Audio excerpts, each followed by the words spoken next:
to the hip hop, the hip to the hip hop. You don't stop the rocker to the bang bang boogie. Say up jump the boogie to the rhythm of the boogie to beat. Now what you hear is not a test. I'm rapping to the beat, and me, the groove, and my friends are gonna try to move your feet. You see, I am Wonder Mike, and I like to say hello to the black, to the white, the red, and the brown, the purple, and yellow. But first, I gotta bang, bang, the boogie to the boogie. Say up, jump the boogie to the bang, bang, boogie. Let's rock. You don't stop, rock the rhythm that'll make your body rock. Well, so far you've heard my voice, but I brought two friends along. And now you're listening to the first, the one that started it all off. Back in 1979, this was the first rap to hit the airwaves and put the hip-hop movement into play.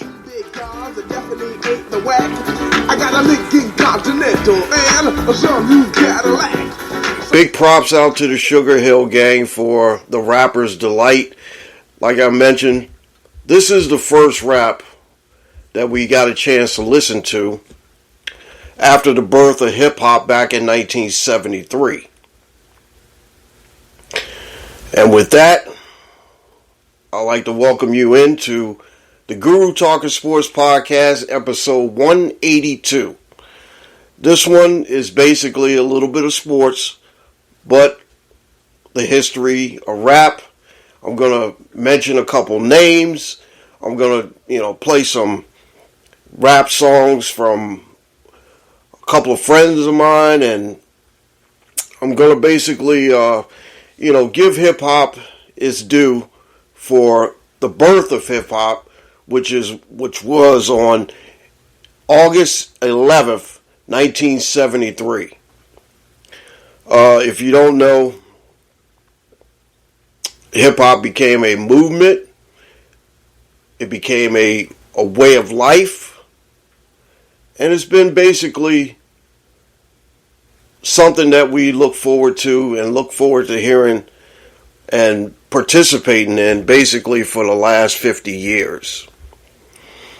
I like to say, me as, growing up in 1973, I was basically just a young pup, just going around and just basically listening to all types of music.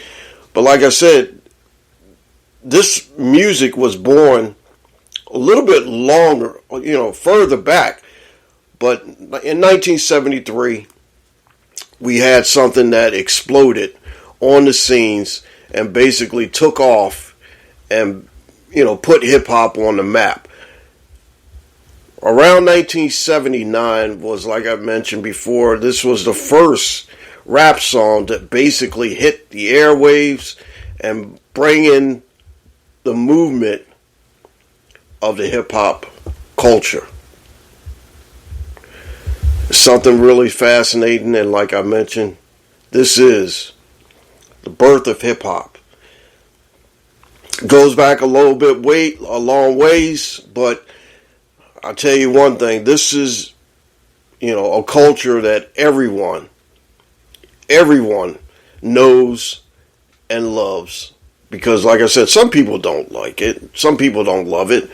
But, like I said, it's just a way of expressing yourself. 5 decades of the hip-hop culture and movement is still going strong today. From guys like J. Cole. Who else? Guys like, what's that rapper that's up there in Canada that, we all think about? Drake. Going all the way back to some of the guys I used to listen to. My man Danny Rivera and the Disco Dream, Mean Machine, Rapper's Delight, Sugar Hill Gang, Furious 5, Grandmaster Flash. It's just a celebration. And I would be remiss if I didn't mention anything about the history of hip-hop in this episode. Like I said, it was born on the 11th of August, 1973, brung in a revolution and brung in basically a movement that will never die. I know I probably won't be around for Hip Hop 100, but I wanted to say that, just being around for 50 years of hip hop and remembering all the stuff that, all the stuff and all the names and the, stuff that we used to listen to back in the day was awesome.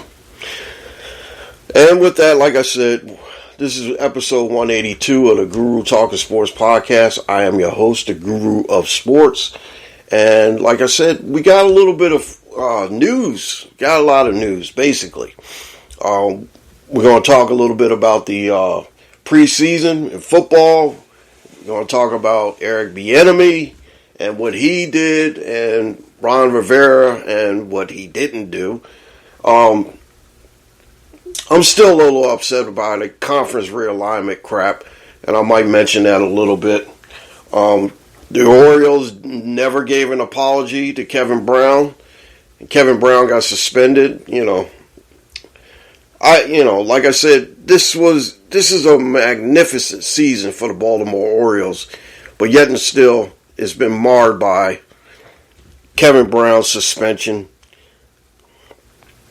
It's just one of those things. It's really, really bad. Oh, gosh. We're going to take a look at the Major League standings this week because there's been a lot of stuff that's going on, a lot of shakeups and everything. Now, how did I miss this? Basically, this happened on Sunday after I finished up last week's podcast. The fight between Jose Ramirez and Tim Anderson. Jeez. Ramirez is going to get a 2-game suspension, and Anderson is going to get 6 games for his part in that fight that sent out all kinds of shockwaves throughout MLB. Like I said, in the second half, what I'm going to do is I'm going to be talking more about hip-hop and the birth of hip-hop, and just basically go through some of the founding fathers' names and DJs and rappers and everything. And like I said, I cannot forget 2 of the guys that I know, personally, that made an impact on the hip-hop revolution. They were there from the beginning, and like I said, I'm going to play a little bit of their music a little bit later. Okay, so what we're going to do, and we're also going to talk about the Women's World Cup a little bit. We got the Final Four, and I think Tuesday and Wednesday are the games. Hopefully I'll be able to listen to them, but we're going to talk a little bit about the games, and like Sweden. I think Sweden's going to win this thing. And from what I've seen, Sweden is just really, really good, really nice. And like I mentioned before, last Sunday, yeah, the shock is still there, but you got to admit, you got to go with what's good. England is still in this thing, and basically they're probably one of the top women's team in the left in the tournament. And I probably, I'll make a prediction right now. I think it'll probably be Sweden and England for the title. Spain is in there, and I think this is their first time that they made the Final Four. And the host country, Australia, is in there as well. So we got the Final Four set, and we'll see who wins. The Atlanta Braves are just amazing. I just, they're good. I mean, they're really, really good.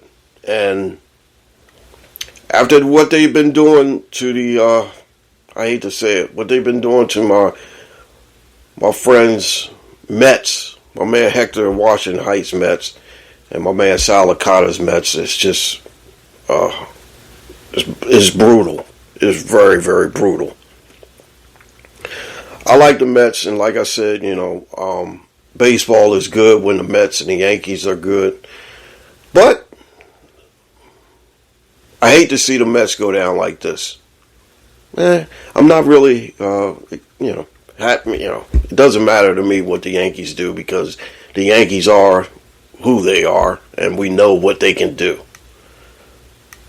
But I definitely want to, talk about the Braves and how they have been just soaring into their astonishing lead in the NL East, and basically they're just running away with it. The best team in baseball is the Atlanta Braves right now. But like I said, there's hope for my Orioles, there's hope for my Blue Jays, and also we got to mention a little bit about Michael Lorenzen. He threw a no-hitter this week, and Philadelphia's been playing pretty good. I got to give Philadelphia credit. They've been playing really, really good ball. So we can't ignore the fact that, the Phillies are playing very, very good baseball. Like I said, I just can't, everybody thinks I hate Philadelphia. No, I don't hate Philadelphia. You guys are just really, really hard sometimes. And I have to get on you guys because, I'm the one that has to keep you guys in place a little bit. I know. You're saying, wow, what the hell do you have to do? Yeah, I have to make sure that you guys have a place and that you guys are, don't get all excited or so. NFL preseason is going on, and basically this is the first week that we've seen a lot of the rookies and some of the starters. I watched the Jacksonville game yesterday, and for the first couple minutes or so, Trevor Lawrence looked good. He came out and played a series or so. They looked pretty good. I'm just worried that they might regress. Hopefully they won't regress back into what they used to be. Now, there's a lot of expectations on them, and hopefully they can do the right thing and be, that team that can, emerge as one of the best teams in the AFC. But we all know the AFC is stacked. And, once you get to the playoffs or so, you got to remember there's 3 other teams that are very, very tough to beat. Buffalo, Cincinnati, and the Kansas City Chiefs. Hopefully Trevor Lawrence and the Jaguars can get over the hump and probably make a serious title run.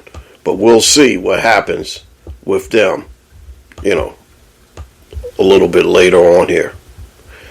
Like I said, I'm still in the baseball season. I'm still into looking at baseball and everything, and and also fantasy football season is coming up, and I've been trying to get last year's champion on, but it's been very hard. Our work schedules are pretty difficult and different, and like I said, we're gonna try to get him in, but I had to make sure that my guys are in line with what we're doing, and making sure that they know all the rules and what we can and can't do. But I tell you one thing, it's going to be a very, very good fantasy football season. Right now I'm in 2 leagues, and I'm not sure if the other league that I play in is going to come back. But if it doesn't come back, that'll be cool for me. 2 leagues is just, right up my alley. At one time, I was playing in 4 leagues, and it's too much. Believe me, it's too much. I can't remember, all the things that I got to do.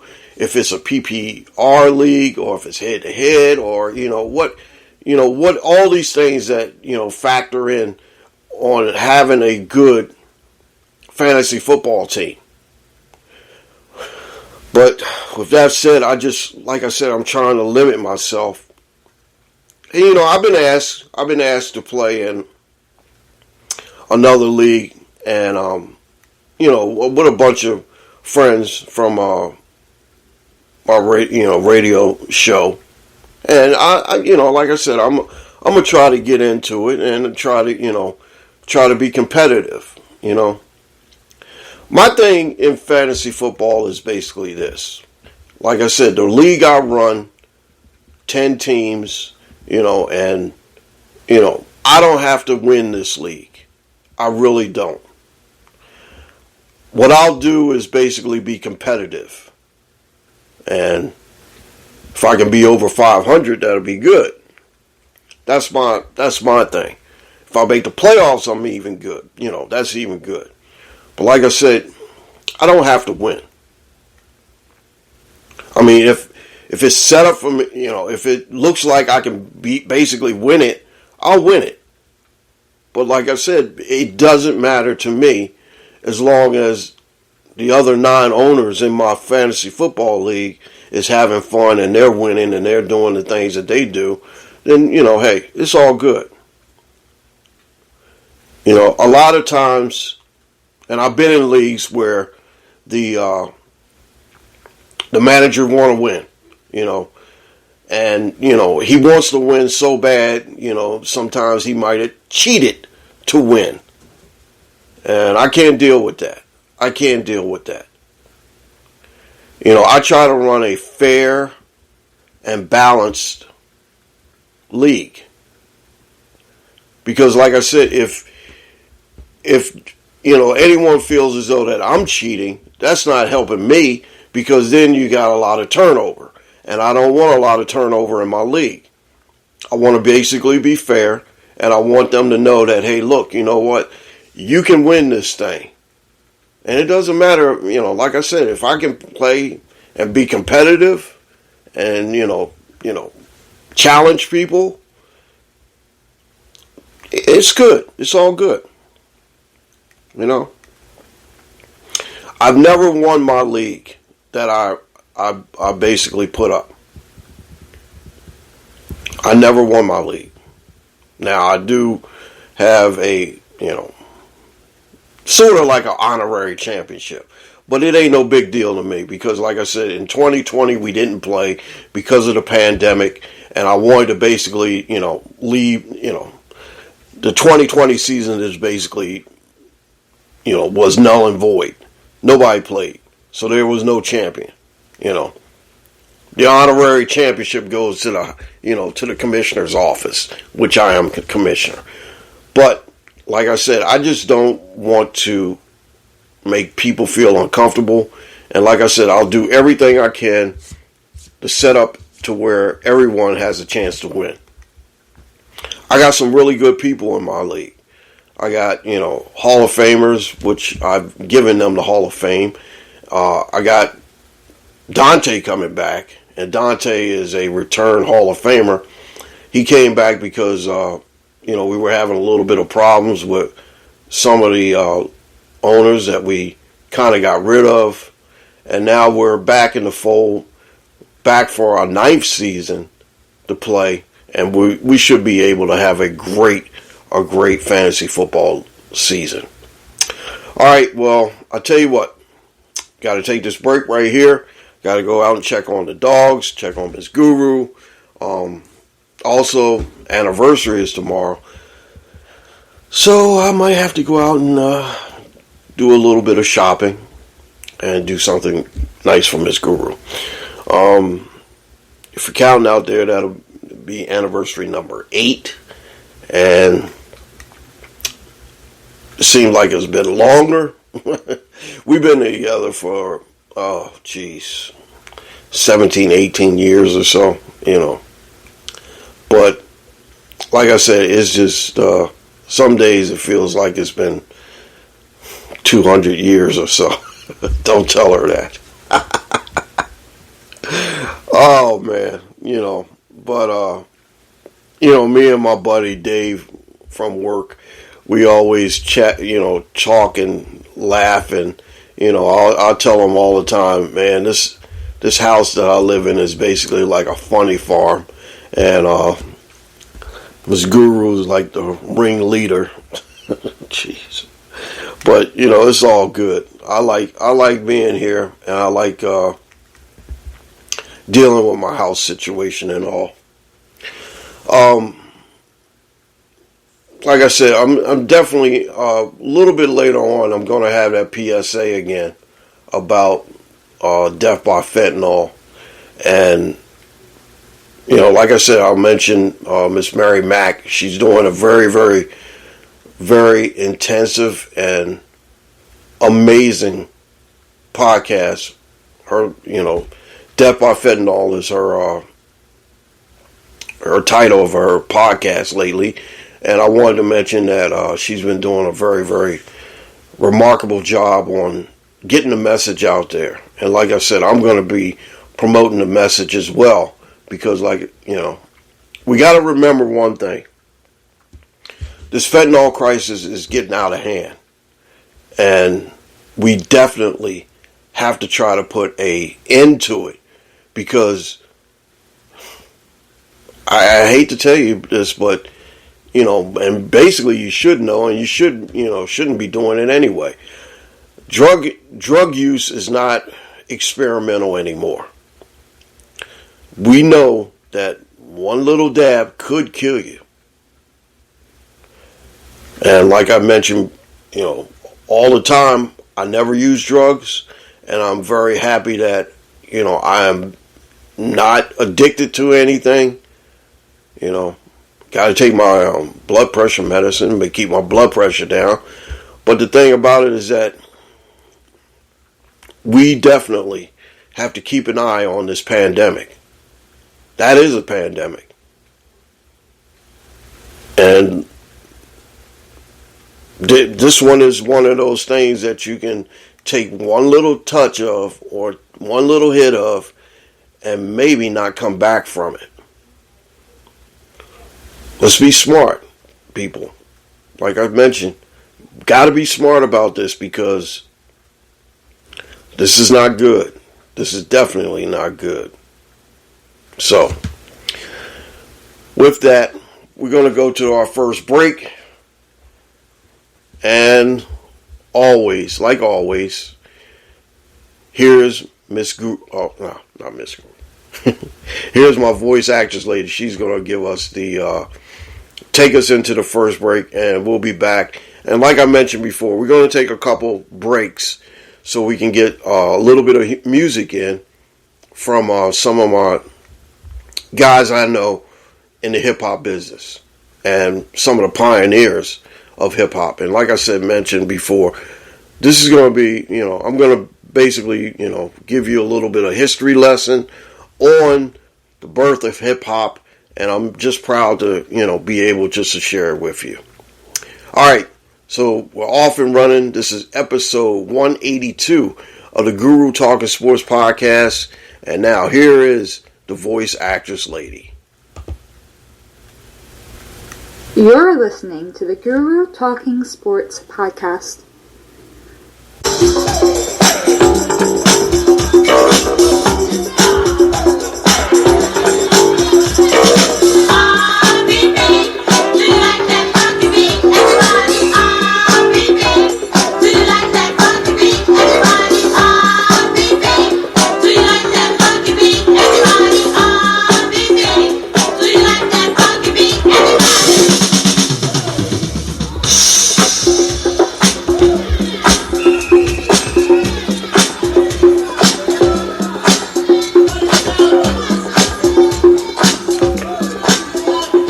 Hey, you're listening to the sounds of my man Kool Kyle Starchild, and the song is called "Do You Like That Funky Beat," which is one of the first songs that I ever heard.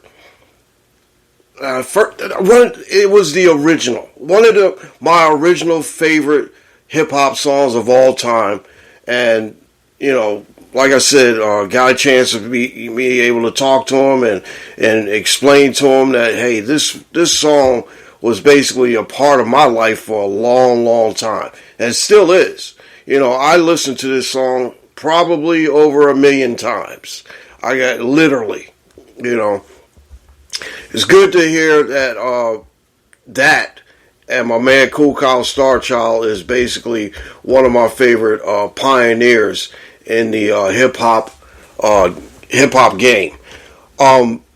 Like I said before, is that hip hop is a culture, hip hop is a way of life, and for most of everybody, just their way of just expressing what they know, and it was just good to hear some of the a little bit of the hip hop song "Do You Like That Funky Beat" from 1980.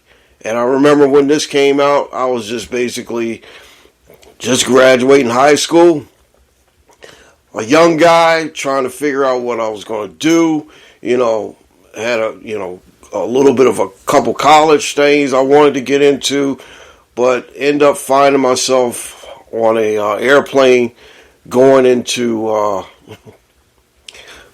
the United States Navy. So, like I mentioned before, if you this also 2023 celebrates, well, not really a celebration, but remembers the 40th year anniversary of the bombing in Beirut, Lebanon, which unfortunately I was a part of, and I still get choked up every time I mention it. But honestly, this song really kept me going, and kept me, from, just basically, getting rid of the all the stuff that I had to, think about during that time frame. In October, I'll definitely have to go by and re-talk about it again, because this is not something that I deal with only on a yearly basis. I deal with this every single day of my life, and I have to give Kool Herc Starchild a shout to say thank you for getting me through it, because I had some really hard times, and this song made me feel like I can be able to get back into my things or whatever I needed to do. All right, so I just wanted to mention that, but like I said, this is one of my favorite songs, and hip hop is not, it goes a long way, and like I said, we'll be talking about that in the second half. All right, did you guys watch it? I surely did. I enjoyed it. Jets, Jets. This was something else. I really, this was the first time really I've watched Hard Knocks from front to back, finish to end, and Hard Knocks has been really struggling for the last couple years. Last year with Dan Campbell and the Detroit Lions, that was a really good one. I only watched maybe a little bit of maybe a couple episodes, but this one with Aaron Rodgers and the Jets, basically they it was great. I mean, from the beginning when they showed the clips of Super Bowl III to Aaron Rodgers coming in, the helicopter landing, and you know, Liam Shriver or whatever his name is. I'm Ray Donovan. To me, he's Ray Donovan, and I always remember him as Ray Donovan. Ray Donovan coming in and watching practice and, you know, being able to mingle with some of the Jet players and everything. I thought it was amazing. I thought it was a great, great first episode of Hard Knocks. And believe me, I am going to be watching this thing every single week now. You know, I'm a Jaguar fan. All right, Jaguar Raiders, you know, I'm a fan of those. But I can't discard the amazing job that the New York Jets have done. You know, I think they're going to be good this year. You know, I'm not going to make any predictions because predictions are going to come up probably next month when I have my guys on, and then we all sit down and we predict all the you know, what's going on and who's going to, you know, place, and, you know, who's going to win this and what, you know, we're going to have a you know, big NFL start of the season show, you know, NFL kickoff show or whatever, podcast, what we're going to do. But anyway, I like what the Jets are doing. And I got two players on the Jets that two rookies on the Jets. I got my man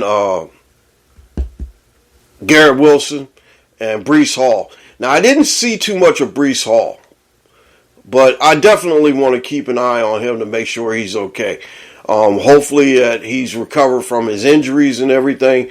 And, you know, like I said, I want to make sure that he's okay. But, you know, just watching the first episode of Hard Knocks, it was great. I thought it was great. And, you know, some people have mixed emotions about him, but me, the guru, I'm all in with the Jets.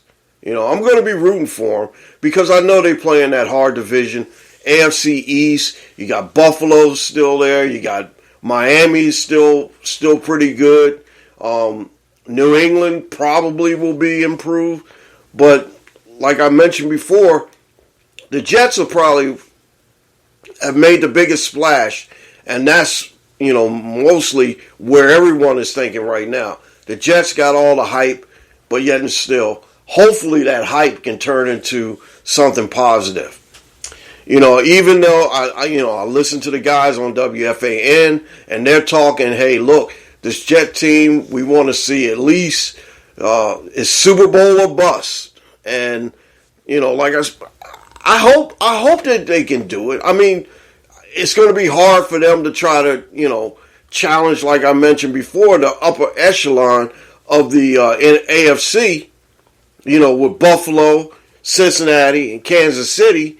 You know, where do the Jets fit in this conversation? You know, are they more improved, or are they, you know, yeah, I think they are a little bit more improved. Definitely at the quarterback position. The wide receivers are pretty good.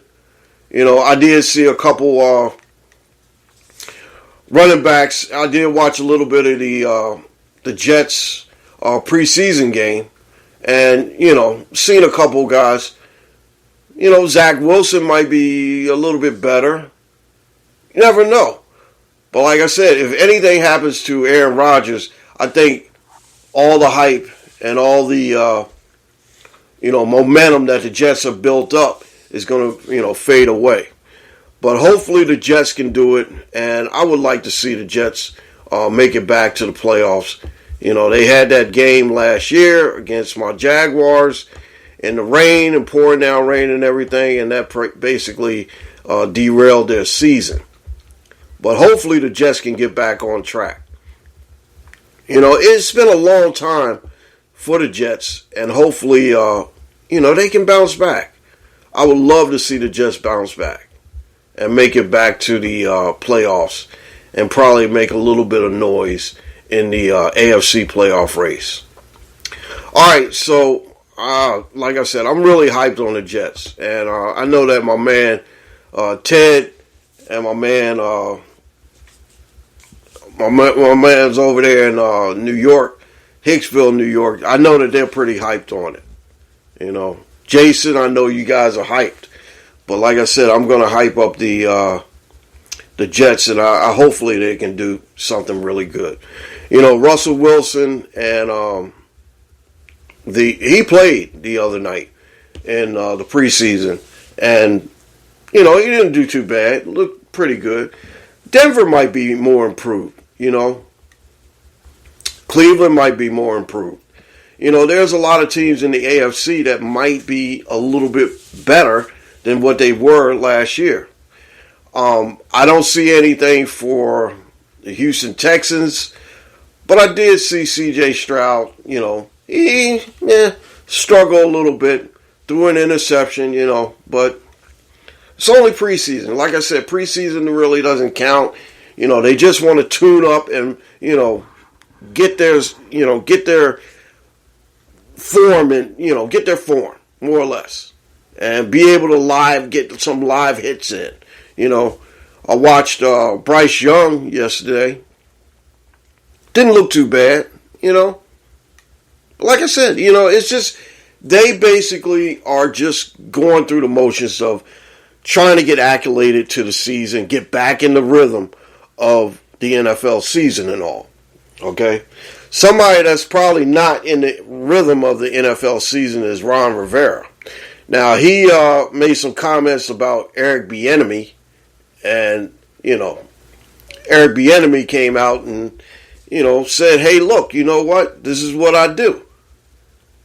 For a team that hasn't been really, really good for a long time, their defense has been pretty good, but their offense sucks, stinks.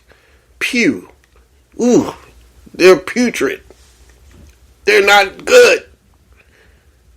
And for Eric Bieniemy to come in and, maybe rattle some feathers and holler at people a little bit, I don't see a problem with it. I got a story I'm going to tell you a little bit right after I get into this. Okay, so Ron Rivera came out and said, we do have some players that are complaining about Eric Bieniemy. But you know what? Did he put his foot in his mouth? Did he back him up? No. But here's what he had to say after he made those comments. Check this out. 48 seconds here. Check it out. As I've said many times since I've hired Eric, I love the overall message that he gave to the team his first day, and that was basically we got to learn to be comfortable when we're uncomfortable. And I think what's happened is for those guys on that side of the ball, things are uncomfortable. There's been a lot of change. And the entire way of doing things has changed on the offensive side. Change is hard, and I've always encouraged our players to have great dialogue and build relationships with our staff. Since those conversations took place with Eric and the players, I've seen the improvements. And I can honestly say that the last couple of practices probably have been the best of training camp, which I think is great. To me, that displays the team is beginning to embrace the message and approach to how he does things and how we want things done. All right, now, he had to run those back, like he had to, but he hired him because, look at the success that Kansas City's had under Andy Reid, and we all know the story about what Eric Bieniemy is, applied for 16 or 15 jobs in the NFL, hasn't been able to make it as a head coach. Some of the teams are probably saying, hey, are you running your system? Are you running Andy Reid's system? Are you doing this, that, and the other? Whatever. But you know what? I think Eric Bieniemy is a great coordinator. And you know what? If he has to holler at people, so be it. I mean, all right, here's a story. When I was in high school, I played freshman, JV, and varsity football. Every single time I played, all three levels, I've had a coach that would get in my ass, holler and curse at me. And guess what?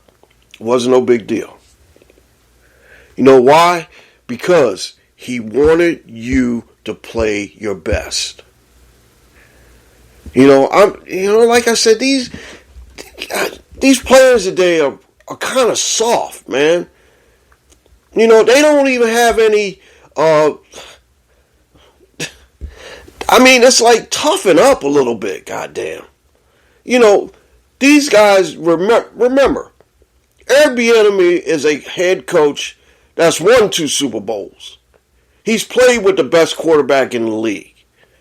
He's coached under one of the greatest head coaches of all time, Andy Reid.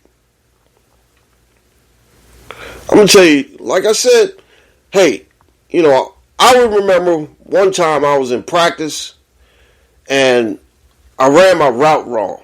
I played split end when I played in high school my freshman year. I played, split end, and like I said, I was on the freshman football team, and I went to 2 different high schools only because of busing and all. My first high school was Wilmington High School in Wilmington, Delaware. I had a coach that, like I said, ran the wrong route. Missed the point. The ball overthrew me, and I was like, gosh, man, I can't believe that. And guess what? I had the wide receivers coach, come up to me and jump all in my ass. Jumped in my ass. He said, what the fuck do you think you doing? Where the hell you think you need to be? You need to be right here and make sure that ball is caught. That was a catchable ball. You know what? I said, yes, sir, coach. I'll get it. Ran a couple more plays. Everything went smooth. But you know what? Hollering and cussing at people sometimes, when you play in sports, it helps. It makes you better. Like I said, when I was, freshman, I, had a couple, caught touchdown passes, had a couple rushing touchdown passes. And, after that, my coach was like, hey, look, you doing all right. You're going to be all right on the next level when you go up to JV next year. And I was like, hey, you know what? I played JV football for Wilmington High in the 10th grade. And then, I actually, by the 10th grade, I improved a little bit. I even suited up for varsity, had a couple carries in varsity. But the thing about it is that I didn't see that coach as being mean to me or being able to, ride me about certain things. I looked at it as, hey, look, you know what? I'm a football player. I need to learn. I need to get better. It didn't hurt my feelings. No, it didn't hurt my feelings. Because you know why? I think that when you have good coaches, they'll ride you hard, and they'll be your best advocate for, they'll be your best advocate and be your biggest fan. So what? He rolled me a little bit. It didn't matter. The thing about it is that, like I said, these guys are soft. And Eric Bieniemy is bringing a serious message to this Washington Commanders team. Who do you think complained? I don't know. They said a couple of these rookies, they just, coming out of college, they, you know what? Screw that. Toughen up a little bit, Toughen up a little bit. Deal with it. That should make the Commanders a little bit better on offense. Because we don't know what the hell they were doing the last couple years. Carson Wentz and, the other guy that they had, now they got Sam Howell, Hey, toughen up. Live with it.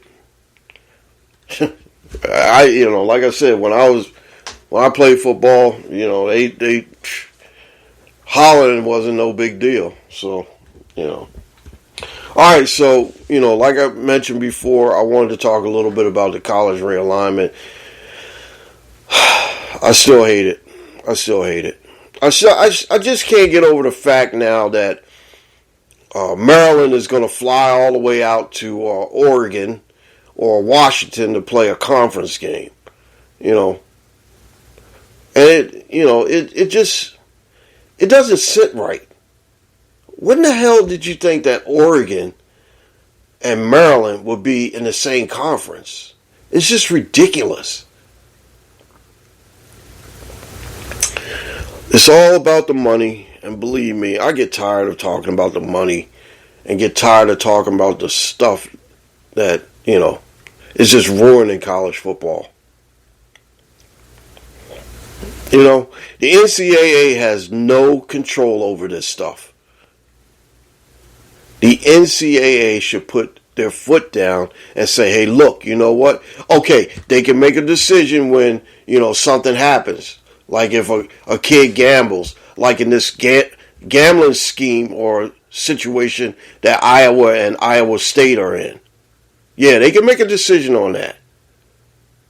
But they can't put their foot down and step on these college presidents and say, hey, look, no, this is a rivalry. This is where this team needs to be. This is awkward to say, okay, Indiana is going to go fly out to Los Angeles to play USC. This is stupid. It's got to be something done. But you know what? I don't think anybody's got the gall or the balls enough to go in there and say, hey, look, enough is enough. All this college realignment crap is, it's crap. It's bull crap. But, they're talking now about how SMU might join the Big 12, or SMU might go to ACC, or SMU might go to, the SEC. You know what? It's just ridiculous. Texas and Oklahoma, they should be still in the Big 12. It's kind of hard to see BYU in the Big 12. But then again, BYU is going to be joined by Utah, and their rivalry is going to probably kick back up. Yeah, it's kind of good. But I can't see a rivalry between Oregon and Penn State when I went to a Rose Bowl game to see the Pac-12 or 10 at the time, or whatever it was, the Oregon Ducks play the Pac or the Big Ten champion, the Penn State Nittany Lions. Now they're going to be in the same conference playing against each other? It's ridiculous. It's stupid. And I just don't like it. I already banned Live Golf because I don't like what the hell they're doing. And the PGA, between them two, and their PGA president, now he's on leave or so because he's really exhausted and, bullcrap. I can't get into that. I hate this stuff where, some leagues are trying to merge. It's okay if like I said, there's been some successful mergers, the ABA and the NBA, the WHL and the NHL, the AFL and the NFL, which is good. But some mergers don't really matter. I don't like Live Golf only because it's backed by the Saudis, and I'm not going to go into that. And you know where I'm going to go. I'm not getting into that. I don't have anything to say about it. But I don't like the fact that all these college programs are just saying, okay, I can get up and go anytime I want to. Colorado going back to the Big 12 is a good thing. Arizona and Arizona State leaving the Pac-12 or the Pac-2 or 4 or whatever it's called now to go into the Big 12. It's not good. I hate it. I'm going to continue to hate it until something gets fixed. And then when you got the 12-team playoff where, 6 of them could be Big Ten, and 6 of them could be SEC. And what do you got there? Eking out some of the good teams, and then we're going to say, okay, well, there's 7 big SEC teams that should have been in the playoffs. There's 8 Big Ten teams that should have been in the playoffs. This is ridiculous.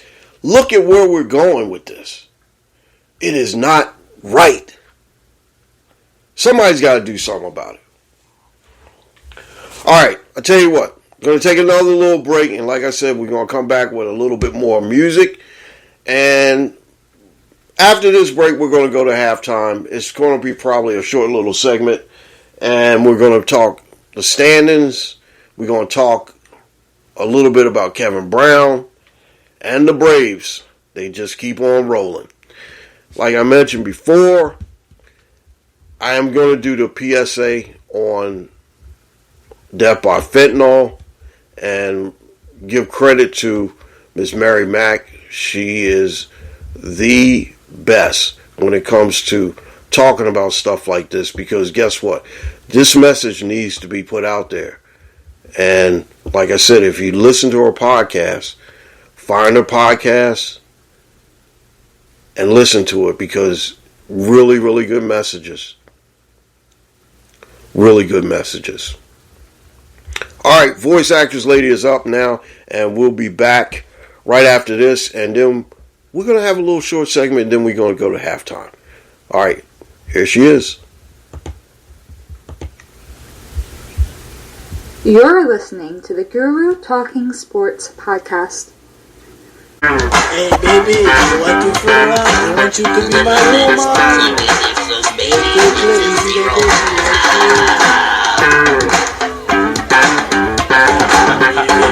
Party people, are you ready? Are you ready? Are you ready? Party people, are you ready? Are you ready? Are you ready? With a disco dream, call me machine. Rapping to the rhythm with the greatest of beat. Well, my nigga should be mapping up butts of black, and I owe your mama see this working bone out. So girl, I'm on Mr. Chick, and you'll be amazed, cause my rap is real sharp like a razor blade. Well, my name is Julio, and I'm on the go, and together we do it in stereo. Our style is so sweet, like sugar. You're listening to the sounds of the Mean Machine, the Disco Dream from 1981. I'm sorry I had to cut that abruptly, but I wanted to make sure that Baltimore Orioles. one of the guys that was mentioned in there was Mr. Schick. Mr. Schick is Mr. Schick, I'm sorry. Mr. Schick is my man Danny Rivera. And like I said, I mention him all the time on this podcast because I've got to learn and got to know Danny. And like I said, he's a remarkable guy. He's a remarkable guy. And one of the things I love about him is that he's very, very humble and very nice. And like I said, I personally I can text him, I can chat with him, I talk to him. I wished him happy Father's Day on Father's Day. What Danny Rivera did was something so amazing, so unique, and it was never done before in history of rap music. Danny Rivera was the first guy to rap in Spanish on that song, Disco Dream. A pioneer, a living legend. And I know him, and I really, really appreciate talking to him all the time. Oh man, one of the greatest things I've ever heard now this came out in basically like really 1981 or so. I fell in love with this song. And basically, I gotta admit, I really kind of didn't grasp the Spanish heavily when I was in high school, because I gotta admit, I had a crush on my high school teacher, and I just don't remember anything. I just was infatuated by her. But, if, you had a situation like that nowadays, you can get in trouble or so. But anyway, like I said, I basically love this song. And I used to play it all the time, and I was trying to figure out what he was saying and trying to do the rap in Spanish just like he did. I never could succeed. I never could, do it the way he did it.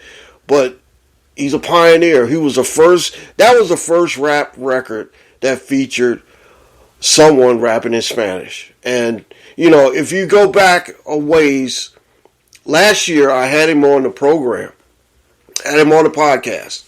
And we sat up and we talked about all the things that, happened between, all the members and everything. And I know that he said that he went to this party and started rapping in Spanish and he didn't know how it would turn out. It was awesome. And like I said, I know a living legend, my man, Mr. Danny Rivera. And like I said, every week when I text him, he always responds. Very, very nice guy, very humble guy. God bless you, Danny, man. And like I said, thank you for just being my friend, man. A living legend. I know a living legend. One of the legends of hip-hop. And like I said, the first ever to rap in Spanish on a rap song. Just think about that sometimes. Sometimes I do think about it, and I was like, wow. I know the guy that originally started it. That's one of the things about hip hop, is that when you get to meet people and you know people and you say, hey, look, you know what? This is what you did. I remember that. And man, this is, oh man, it's a good feeling when you do that.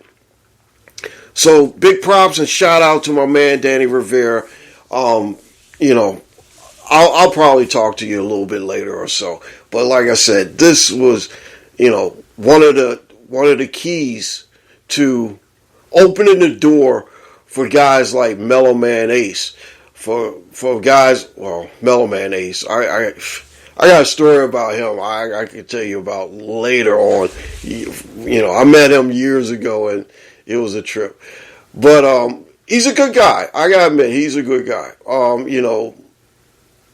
Like most of the other rappers that, came after Danny Rivera was basically, or I could say Mr. Schick came after him, brought it to different heights or so.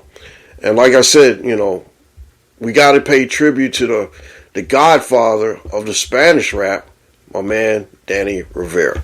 All right. So I'm going to leave it at that for, my history lesson on the birth of hip hop, which was officially this week on August 11th.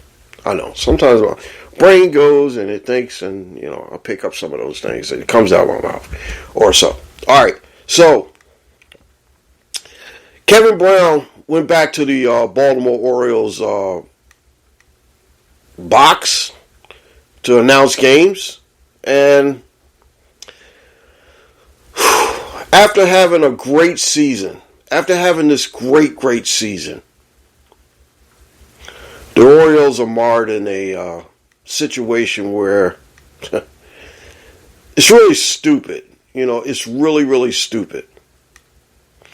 Here's an announcer talking about the situation. I'm going to let her fill you in on it. But only thing I can say is that I'm glad that Kevin Brown is back.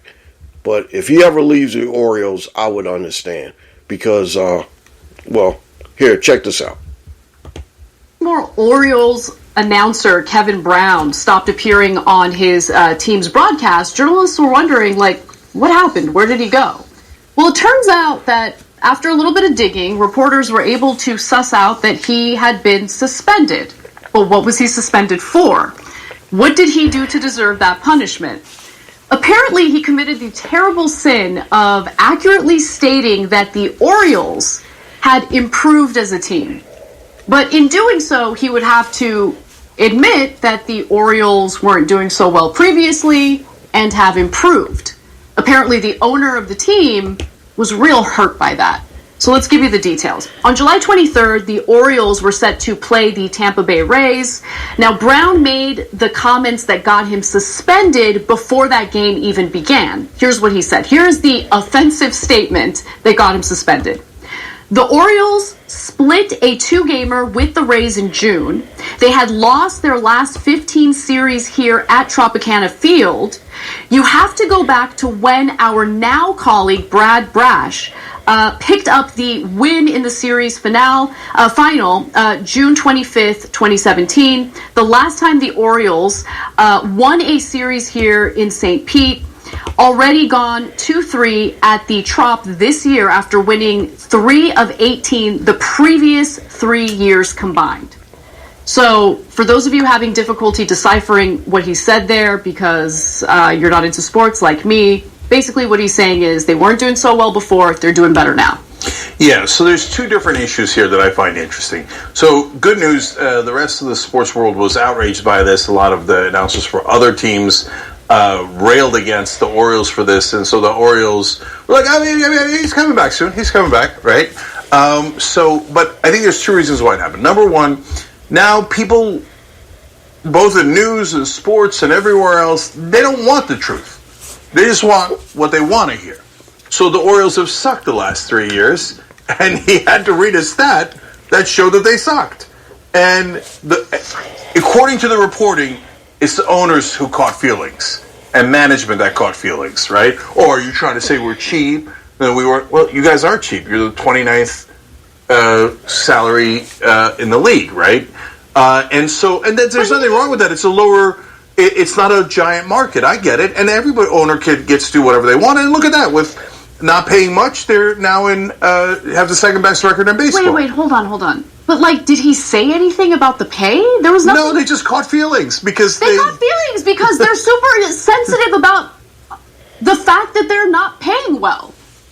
Yeah. Then if you're sensitive about it, you can, fix that situation and pay them better. I think they don't want to do that. And it's not just the paying well, because he didn't mention pay at all. At all. Right? No, it's just that he showed that they had a crappy record. They were 1-15 against the Rays, I think, over a stretch of time and stuff. And so, okay. And so nobody wants to hear what's true. They hate it. They want to hear BS that makes them feel good. So that's a troubling problem for the entire country, okay? All right, so basically I agree with that. I agree. Kevin Brown didn't do anything wrong. But yet and still, here we go. The Orioles management got upset because he stated the truth, and then, they had to suspend him. 3 weeks came about, and then we just learning about this basically last Monday or so. Stupid. It's stupid. The Orioles are a good story. The Orioles are interesting. And, I'm still struggling with the fact that are they good or are they just lucky? But I got a feeling that they might be really good. And this was one of the best stories in a long time in Baltimore. Believe me, I got a dad that lives in Baltimore, and you know what? It's been the same thing. We talked about the same thing. When is this team going to get good? What are they going to do? Why are they so bad all the time? And now, for the first time in some years, they did pretty good last year, but in some years, they were horrible. And Tampa Bay owned their ass. Believe me, Tampa Bay owned their ass. But what did the Orioles do? They went out there and they, put all the pieces together. And guess what? Now they're a really good team. But come on. Oriole management got upset because he told the truth?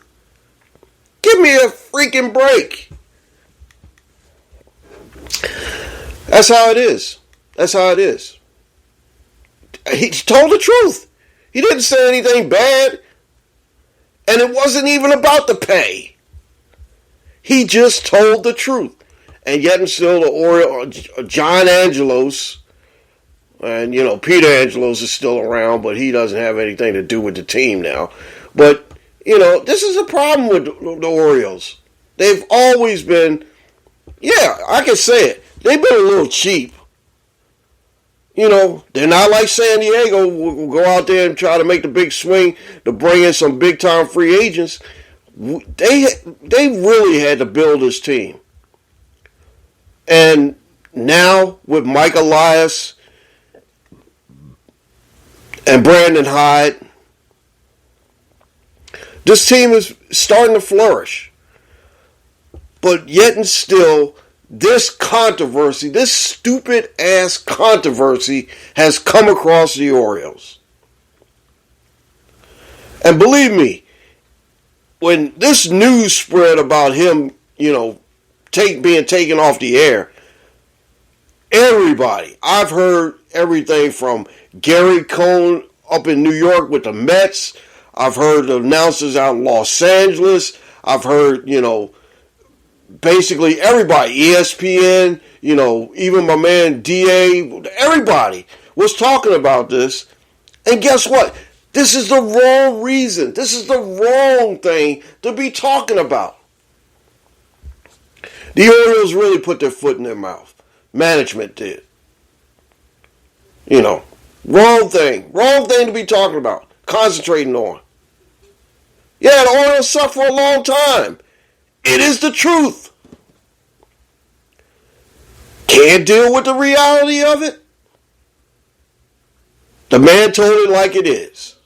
He said what he thought was a prepared statement from the Orioles himself. They, the content wasn't something that he just thought of.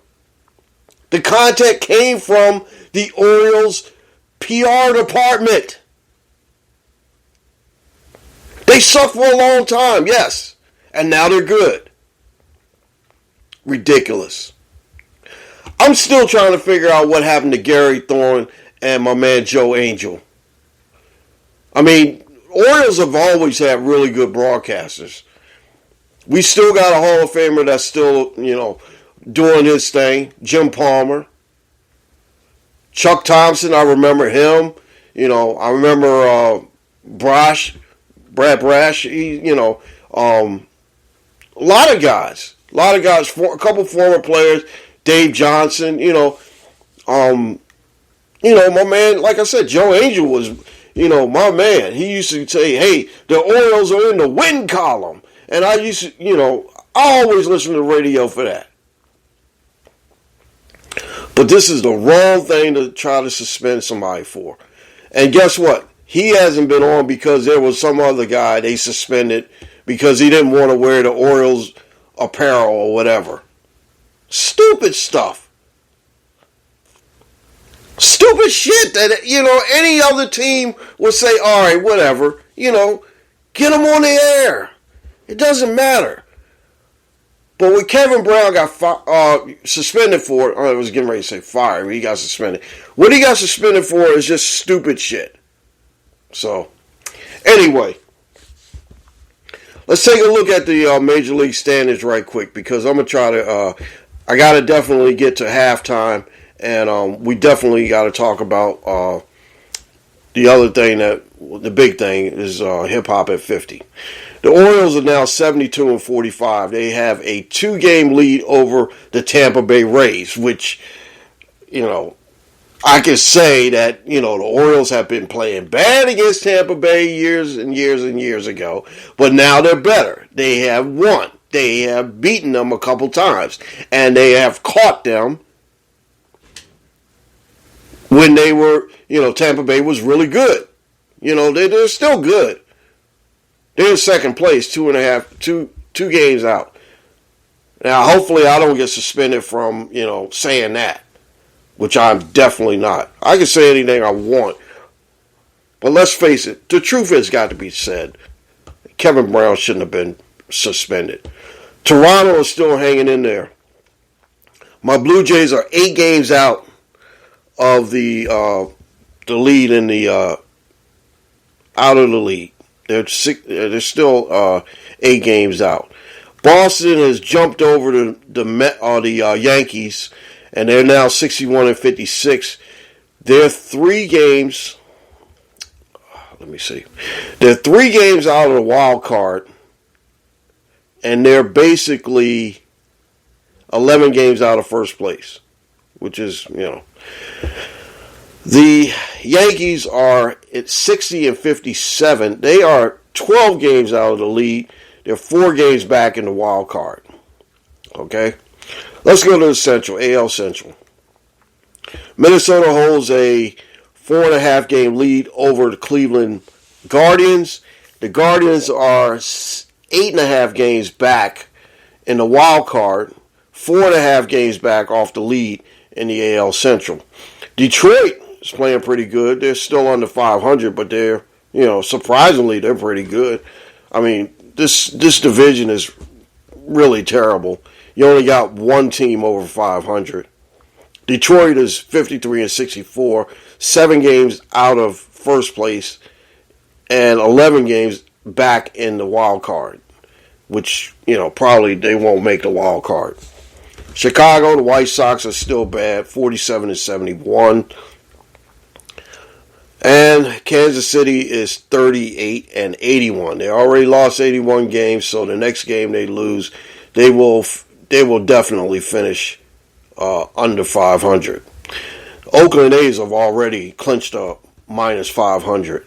They have 33 wins on the season. Texas still holds a 2.5 game lead over the Houston Astros, who are 68-50. Seattle is 63-53. They're only a half game back of the last wild card spot. The Angels are 2 games under, and they have lost. They had lost almost all their games after they came out of the All-Star break. They're on a 2-game losing streak right now. Oakland is, I feel for Oakland. They're 37 games out of first place and 31 games out of the wild card spot. Going to the National League, the Braves hold an 11-game edge over the Phillies, who climbed back in the second place. Like I mentioned before, Michael Lorenzen had a no-hitter, and there was a gentleman that hit his first major league home run, and it was in the same game that Michael Lorenzen had the no-hitter. So that kind of took the back seat because Michael Lorenzen, they got from Detroit, was really good pickup. I thought the Orioles or the Blue Jays might have had a chance of getting him, but they didn't. And his second start, he ended up throwing a no-hitter. The 4th no-hitter of this season, I wanted to make sure I remind you guys. There's three teams in this division: Atlanta, Philadelphia, and Miami. Miami is 15 games off. They're not going to catch the Braves. Nobody's going to catch the Braves. They're a half game out of the last wild card spot. And the Mets are hanging in there. They are a half game above the Washington Nationals right now. And it's just, I hate to see the Mets in this situation. They're 23 and a half games out of first place. 9 games back of the wild card. Washington is really terrible, but I like Joey Menendez. Joey Menendez is a great hitter. Washington is 24 games back of the division and 9.5 games back out of the wild card. We go to the Central. We got Milwaukee at 64-54. They have been playing really good. The Cubs have been playing pretty good.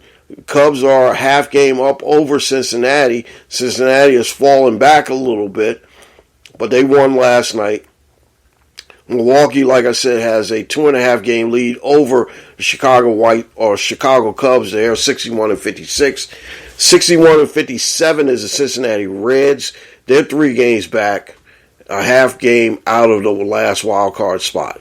Pittsburgh is under 500. They're 11 games back, 8.5 out of the wild card. St. Louis is holding up the rear, but St. Louis is only a game back of jumping into fourth place over Pittsburgh, and their season is basically done. The last division we're going to talk about is the NL West. Dodgers still hold a 8.5 game lead over San Francisco, who's lost 4 in a row. Dodgers have won 7 in a row, and I did get a chance to catch a couple of their games this week where, while I was driving up, and I got a chance to listen to Max Muncy hitting a home run and doing what they did. Arizona is 1 game under 500. They were hot, but they have been 1-9 in their last 10. And on the flip side, Dodgers have been 9-1 in their last 10. And San Diego is still under 500, 56-61, 5 games out of first. 14.5 games out of first, 5 games out of the last playoff spot. And you got Colorado holding up the rear, 45-72, 25.5 games out of first, and 16 games out of the wild card. And that is your Major League standings for right now. And like I said, the Braves are just running away with stuff. The Braves have basically been just manhandling everyone in baseball.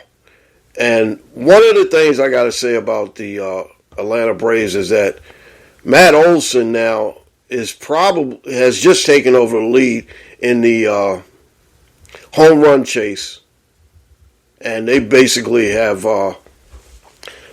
they hammered out six home runs the other day, a 21-3 beating of the Mets. And like I said, I can't with this team is just a powerhouse. I mean, they look good.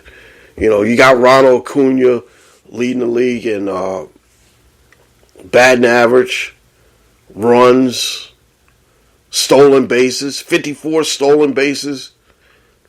Matt Olson is leading the league in home runs and RBIs. Max Fried is pitching really good. You got all these guys, and they basically have just exploded. Check this out. They played the Mets. They beat them the first game 6-0 or 7-0, something like that. They beat them 21-3 the other day. The first game was a doubleheader, and then they beat them 6-0. So I mean, the Braves are just amazing. I just can't understand how they're doing it, but they are doing it. Spencer Strider won his 13th game, and like I said, they just have a juggernaut baseball team. They're pretty damn good. So, good luck to you, Atlanta. Hopefully, someone can slow them down. Maybe might not be able to slow them down. They're probably the odds-on favorite right now to win the World Series. So, all right, last thing I'm going to mention before we go to the break. And then, like I said, coming up on the other side of the break, we're going to talk hip-hop, we're going to talk a little television, and we're going to get out of here because we're already a long, long way over. The Spanish women are going to play the Swedish women in the World Cup. And like I've mentioned before, I really think that Sweden's going to win this thing. Sweden looks good to me. They look like a team that is very complete. And like I said, if they have their goalkeeper who basically ruined the United States, I think what they're going to do is they're going to put up they can play you close and play play their best game and basically beat you no matter what. On the other side, you got England and you got Australia playing in the other semifinal, and we got to see what's going to happen over there. But I got a feeling that England is going to ruin put the home team, the Australian women, in a choke lock and just basically beat them. So, all right, so, like I mentioned before, Tuesday and Wednesday are going to be those semifinal games, and then the final is probably next week or so. We'll see. I'll keep an eye on it, but like I said, I like listening to the soccer game. I listen to all the U.S. women's soccer and take it for what it's worth. I did listen to that. All right, so we're going to halftime, and we're going to talk a little bit more about. We're going to go off the page, and we're going to talk, like I said, the birth of hip hop and everything. And we're going to get this done, and then we're going to get out of here. So anyway, we are almost done. Hang with us a little bit longer. We will get to the other things that we like I said, a couple little things, and then we'll get out of here. But like I mentioned before, I wanted to make sure that I say this again. Fentanyl is a very, very deep thing and a subject that we all need to look at. Once again, I want to mention that, Miss Mary Mack, the Mary Mack Show on Grief is basically taking a hard look at fentanyl. And I wanted to make sure that this public service announcement is, something that we can take heed to. Years ago there was a saying that, one of the hair products, a little dab will do you. Yeah, in this case, a little dab will do you in and kill you. Fentanyl is serious. Folks out there, please take heed to what I'm saying and listen to me, and just remember, experimental drug use is not experimental anymore. It could kill you. So please, be careful out there. Don't be taking any pills from anybody or taking anything that you don't know where it's coming from, because it could be laced with fentanyl. And it could be the end of your life.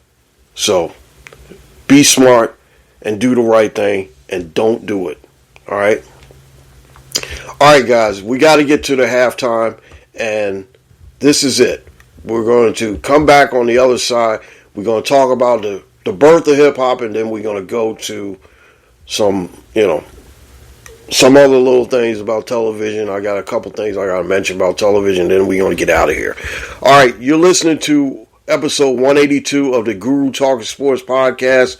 Here's a voice actress lady, and we're going to halftime. You're listening to the Guru Talking Sports podcast.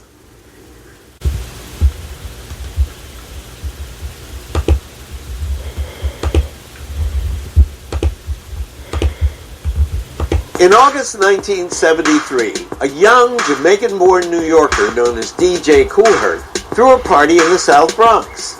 With a pair of turntables, he improvised a technique that isolated and repeated musical breaks That technique would lay the foundation for a genre known as hip-hop. Hip-hop music emerged from house parties in the Bronx and spread like wildfire between friends and neighbors at block parties. The new sound was electrifying. In the schoolyard during recess, someone would have a boombox, and then someone would start rhyming. You didn't have recorded versions of hip-hop at that time. Within a few years, it had become an underground cultural movement, and its distribution was homemade. You couldn't purchase albums or records, and you couldn't hear hip-hop on the radio. The only way that you could participate in the culture musically was through these cassette tapes, which would circulate all throughout the city. As its influence deepened and broadened, the music spread from the underground onto the radio. In 1979, a group from suburban New Jersey released Rapper's Delight, one of the first hip-hop records. Now what you hear is not a test, I'm rapping to the beat. And me, the groove, and my friends are gonna try to move your feet. And the Sugar Hill Gang's hit was just the beginning.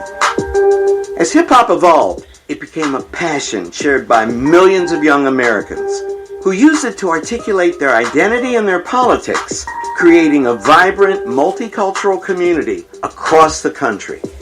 Our generation of young people, we had to find new ways to communicate, just getting on the records and speaking about the truth.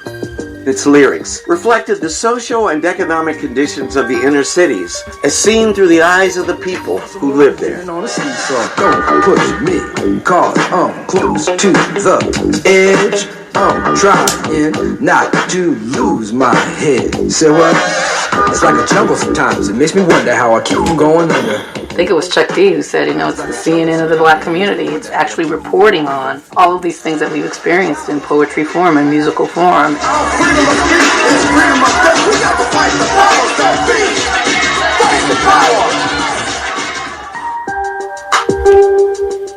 In 2017, hip-hop surpassed rock as America's #1 stream genre for the first time ever. Decades after its birth, hip-hop has grown from its underground origins in the Bronx to become one of the most popular genres of music throughout the world.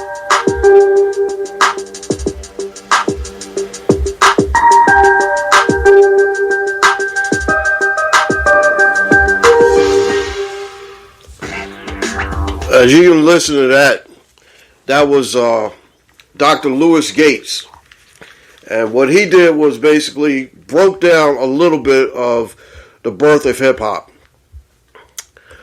And mention this because, like I said, August 11th, 1973, the hip-hop movement was born. And like I said, also in 1979 is when the Rapper's Delight came out, and that was the first one, and everybody in the world knows that song. I mean, it's like one of the biggest hip hop songs of all time. Got to give a shout out to Dr. Lewis Gates who made that. Nas, Chuck D, Flavor Flav, Public Enemy, laid the foundation for all these groups like NWA. The Beastie Boys, you name it. Sugar Hill Gang, Grandmaster Flash, Furious 5, Funky 4 plus one more. Laid the foundation for everything. Some of the the people I got a chance to listen to and remember are all innovators and pioneers. Like I mentioned before, my man Danny Rivera is a part of that. My man Cool Kyle Starchild, DJ Happy, all these guys, I'm just looking at some of the names that, check this out. Maboya,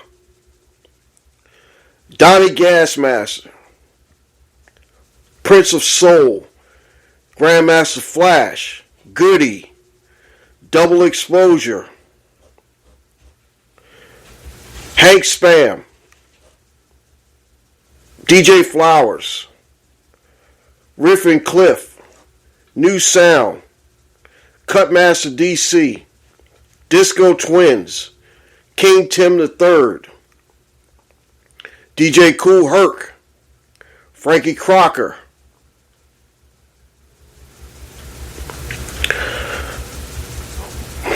DJ Hollywood, The Plumbers, Smith Brothers, Curtis Blow,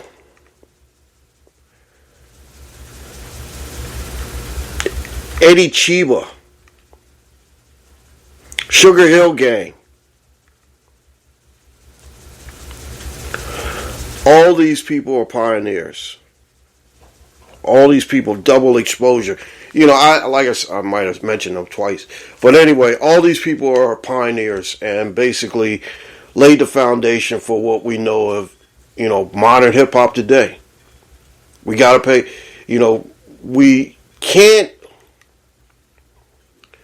give the credit to, the rappers today because they got to remember where they came from. Basically where they came from. And like, if you listen to that little 3-minute clip that I played, it's basically a movement. It was a movement. And they basically, you couldn't hear it on the radio for a long, long time.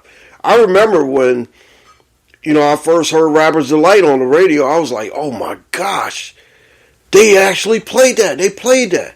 I never was in New York for that era, but I knew a lot of people that, when it came down to Philadelphia and it came down to Baltimore and Delaware, I mean, it was spreading throughout. And then next thing you know, it spread it out to the South and to the West Coast. Then you had the first West Coast guys like King T, Ice Cube, my man Big Chops. It goes on and on and on. And then it hits the South. Then it hits up north. You got people like Sir Mix-a-Lot and everything. All these people, hip-hop movement has brung out a lot of rappers. A lot of legendary rappers. Eric B. and Rakim. KRS-One. Man, there's rappers that I still probably never heard of. And DJs and MCs. But it's the movement. A great movement that we got to pay homage to. 50 years is, a long time. But what those guys back then accomplished was the modern day hip-hop movement. I'm just glad that I was, able to, just bring a little bit of that to you. And like I said, this is one of the best things I've ever, one of the best podcasts I ever done. Because, it was just something that, like I said, when I listen to most of this stuff, it just goes back in time. It goes back in time and reminds me of a place where, hey, I used to, I remember this. I mean, it's like, gosh, man, I remember that. I remember that dude. I remember, like I said, it was just, this is one of the biggest and best things about our culture in America.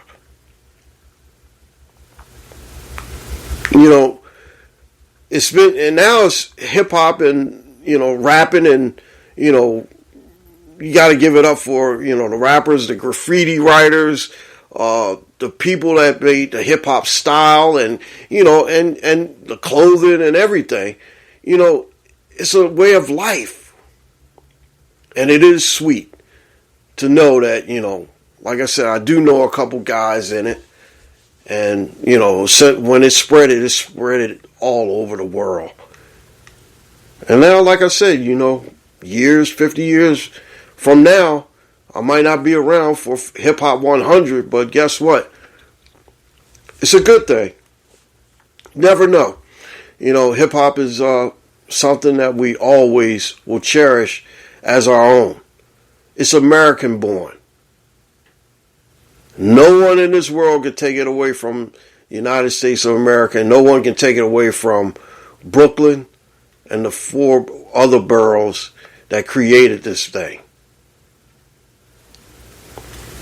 Congratulations to hip hop for being 50 years old, and thank you for bringing all the good memories and some of the tragic ones as well. Like with Tupac and Biggie, we still have to say thank you for this culture.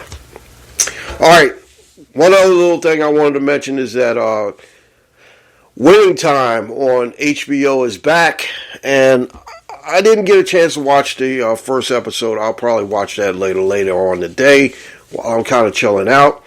And also, The Chi, I did watch the first episode of that, and it's going on, and it's really good. All right, I'm getting out of here right now because I don't want to make this a very, very long podcast, which it is already. But I wanted to make sure that I got my point across about hip-hop, and I make sure that we pay homage to the greatest, one of the greatest creations since rock and roll and since other forms of music. Gotta say, one of the greatest inventions that we have in America. That, it's American made, American born. All right.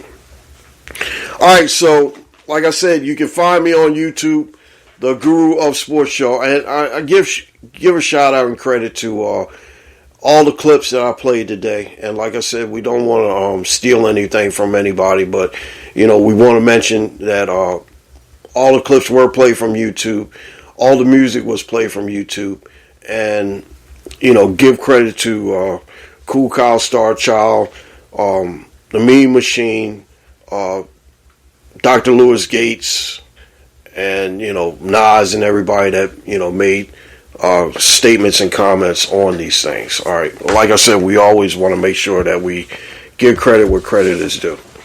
Like I said, if you like this podcast, you can call me or text me or whatever at 302-267-3106. 302-267-3106. That's my number. You can find me there. I'm not hard to find, like I tell you guys all the time, not hard to find. The Guru of Sports Show on YouTube, Guru's Daily Shorts on Facebook. Find me at Guru's Briscoe. IG, Guru Talkin Sports _podcast. Gmail, Guru's Daily Shorts at gmail.com. Find me on Twitter, MACKGTS _BB39. Spotify, iHeartRadio, Podchasers, Spreaker is the main vessel that we come out of. Big props and shout outs to the Mary Mac Show on Grief, and remember her podcast, and remember her message that, hey, fentanyl is deadly, so don't be messing with it. Shout out to my DLN brothers and sisters. Shout out to my man Jeff Duarte, Cali Sports News, the Young GM podcast, cousin Curtis and his grandson Jarrett. Check out my man Hector in Washington Heights. Blunt thoughts and blunt recaps. I love it. I always listen to it, and big shout out to you, Heck. I'm just sorry that, you got to go through this Mets season. I'm really sorry. Hip-hop brothers and sisters all over the world, I give shout out to you and congratulate you on a successful 50 years. Hope this music will be around another 50 years as well. Shout out to my main man, my MLB source, and great dude, Mr. Dave Bay Jr. I appreciate you. Like I said, I go out of my way to thank people and make sure that people get recognized, because like I said, I have to give credit to a lot of people, and like I said, credit is one of the things that I like to do. Shout out to Caden, Ray, Dante, and God bless you and rest in peace, my man, Mr. Cousin Aaron. This has been a Black Goat production for Black Goat Sports, copyright 2023. Like I said, we don't hate, we always create, and we don't steal from anybody. We want to make sure that everything that we do gets mentioned and give shout outs where they are needed. Okay, use the hashtag big props, shout outs, big props, and the Guru Talkin Sports podcast. I got to get out of here because we're done, and I wanted to make sure that you guys know that we appreciate you and we want you to, get out there and have a great Sunday. And we're going to play a little bit of music right here. It's called Love is the Message. One of the big songs that hip-hop DJs back in the day used to play. Check it out. You guys take care of the Guru. We'll see you back here next week with 183. Later.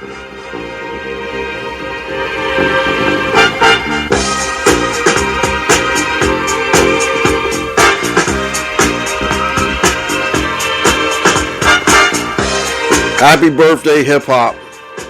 Big 50. Shout out to the Big 50.